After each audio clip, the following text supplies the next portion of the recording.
मौलाना तहसीन जिलानी साहब के बयानात सुनने के लिए तहसीन जिलानी ऑफिशियल को सब्सक्राइब करें। बहुत पुरानी बात है।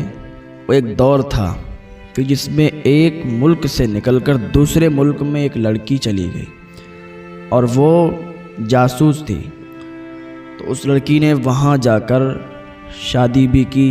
इस तरीके से गई कि वहाँ के लोगों को मालूम नहीं चला कि ये जासूस है। एक आम तरीके से वहाँ पर पहुँची और एक शादी की, अपने शौहर के साथ रहती रही, उसके बच्चे भी हुए। लेकिन एक वक्त ऐसा आया कि वहाँ के लोगों को ये मालूम चल गया कि ये जासूस है। जैसे ही वहाँ के लोगों को मालूम चला कि ये जासूस है तो वो फ़ौरन ही फिर अपने मुल्क भाग गई, अपने बच्चों को, शौहर को वहीं छोड़ दिया। तो ये जो जासूस होते हैं ना, तो इनका कुछ पता नहीं होता है। ये शादी भी कर लेते हैं, इनके बच्चे भी हो जाते हैं, फिर भी ये जब पकड़ जाते हैं तो सबको छोड़ के चले जाते हैं। इनमें प्यार मोहब्बत नहीं होती है। तो ऐसे लोगों से बच के रहें।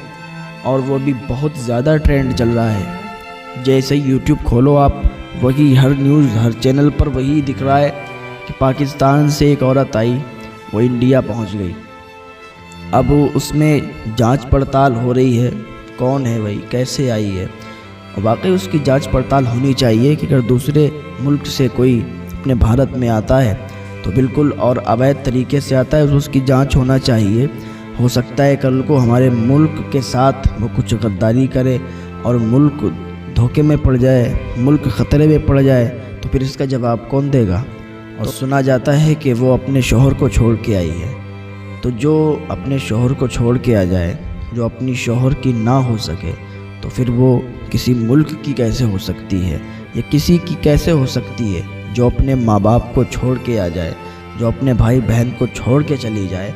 तो वो औरत, वो लड़की किसी और की कैसे हो सकती है। आजकल लड़कियां भाग जाती हैं घर से माँ बाप को छोड़ के, जिन्होंने पूरी ज़िंदगी उन्हें पाला।